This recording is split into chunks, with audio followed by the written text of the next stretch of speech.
Alright, so in this video we're going to be talking about another characteristic. There's a lot. And this one is increase and decrease of functions. I'm also going to throw constant at you in this one, even though we haven't really talked about that too much because our functions that we're responsible for this year don't go constant.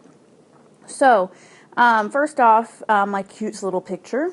Freddy the function writer is coming back into play again for this one. He always walks left or right when he hops on functions. And so in order to see where a function's increasing or decreasing, you basically just need to see if Freddy's going to be climbing or if Freddy's going to be sliding down your function. So obviously if he's climbing, that denotes an increase. If he is sliding down, then it's a decrease. And we just have to determine what the intervals are where he is increasing or decreasing. And another thing to note for this that I have not already written on here is that these are always x values for intervals here. So when we say on what interval is he increasing or what interval is he decreasing, we're talking about what x value does he start to do that and then what x value does he stop doing that. So we're not talking y values here, it's just x.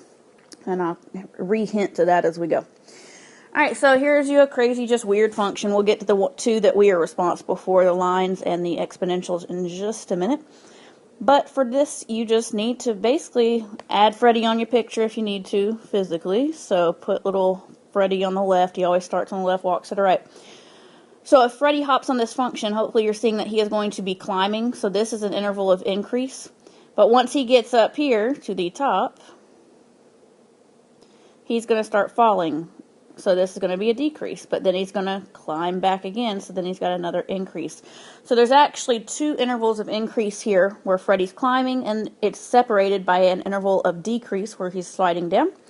So we've got two intervals to look at, an increase interval and a decrease. And again, remember, we're talking about x values. So if I want to talk about where he's increasing, and we always go left to right, it's least to greatest x values. So my x value that he's starting at is right here at a -8. So we're going to bracket that because we can include him. We're starting at a -8, no hole in the graph. And I want to know what x value he stops increasing at. Well, if you look, it's when he gets to the top of the mountain, if you will, up here. And that's at an x value of -4. But we're going to use a parentheses for these points. And these points that I'm referring to are these corner points. These points are called points of inflection. And all that means is that there's two things happening at that point. We can't call it an increase only and we can't call it a decrease. It's happening both at the same time in these instances. So the reason I don't include -4 and he's got a parentheses over here is because there's two different things happening at -4. Not only is he stopping his increase, he's starting his decrease as well. So when there's two things happening, you can't include that number because then we're saying only one thing happens. Alright, so if it's an inflection point, basically a corner point, then you're going to use a parentheses. Alright, so, but this is not our only increase. That takes care of this interval here. We need to go take care of this other one. And the way we're going to do that is we're going to use what we call a union. We're just going to put a big U. Because we have two different intervals that we need to join together. They're not continuous with each other. It's one piece over here, and then there's another piece over here we need to take care of. So this piece on the right, it starts at this x value, which is 2. And again, that's an inflection point. So we don't want to include it. So we're going to put a parentheses. And then it stops to increase over here at 5. And we can include that one, though, because that's not an inflection point. That's just another random point on your function. So what we're saying here is both of these intervals are increase, and we just have to join them together. Think about like a marriage is called a union. So when we use this big U, the union, we're just marrying them together so that they both are showing increase. All right, for decrease, we saw where that happened. It's here in the middle. And we just need to talk about the start and stop point. So he's starting to decrease at -4, again, where we dropped the increase, so don't put a parentheses. And he's stopping his increase, again, where we started our other increase over here at 2. But don't put a bracket because he's an inflection point. Alright, so we have one little interval of decrease, two intervals of increase that we had to join, and you could see that from the get-go with this graph. We had two places where he was climbing and one place that he was decreasing. All right, on this one, same thing. Get Freddie going. He's going to increase here. He's going to walk straight here, which is that interval of constancy, which I hadn't really thrown at you, but I'm just going to show you because it's the same idea. And then he's going to start decreasing once he gets over here. So as far as his interval of increase, he's starting at this point right here. There's no arrow, so he's got a definite starting point, and that's at -8. And that's a point on the graph. That's not an inflection point. And he's stopping his increase at -5. But this time, -5 is an inflection point because it's like a corner point. It's something else is happening at. Alright, our decrease interval, we're going to jump over here to where he starts to decrease, which is at an x value of 2. That's a corner point, so it's an inflection point, so don't include him. And he's stopping at this x value, which is 1, 2, 3, 4, 5, 6. And 6 is not an inflection point. He's the end of our function, so we can include him. But now we have this constant rate of change interval where he's just walking straight. He's not increasing or decreasing.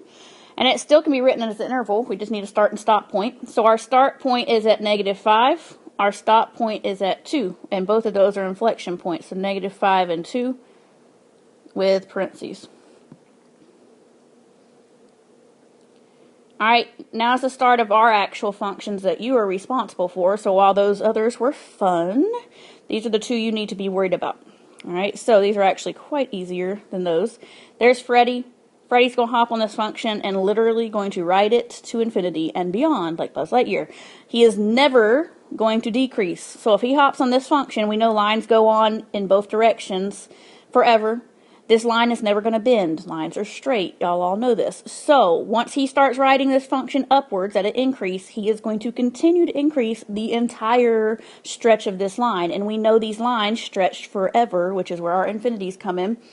So basically this line is stretching across its whole domain increasing wise. It's going from negative to positive infinity. So my interval of increase is my whole domain. Negative infinity to positive infinity. If it asks you for an interval of decrease, use common sense. We just said lines are straight. They never bend. There's no decrease. So all you have to do is write none. So don't go crazy scientist on me. Common sense. And there's no constant rate of change here either. Alright.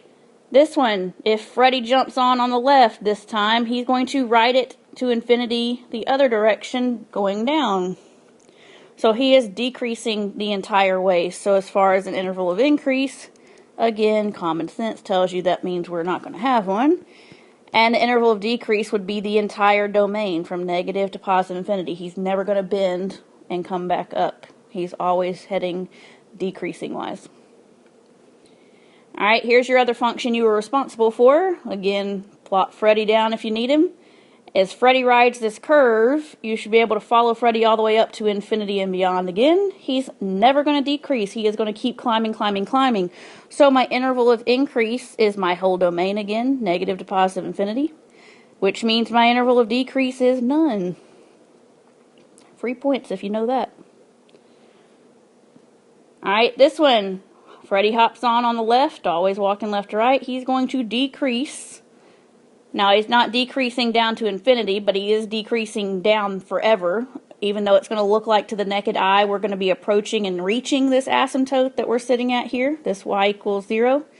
We're never theoretically going to touch it. He's just going to keep getting further and further close to it. And so, he's still decreasing forever. It's never going to stop decreasing. So, our interval of increase here is none. We're never going to increase. And our interval of decrease, even though it looks like it's going to stop, it's never going to stop. It's going to go from negative to positive infinity. Alright, so instead of you getting grids to practice this on, just want you to get the idea of the shapes down as far as increase, decrease. So label these little sketches I have. There's 2 linear functions and there's 4 exponentials, curves. So label them with I's or D's for increase or decrease, and pause the video and come back and check.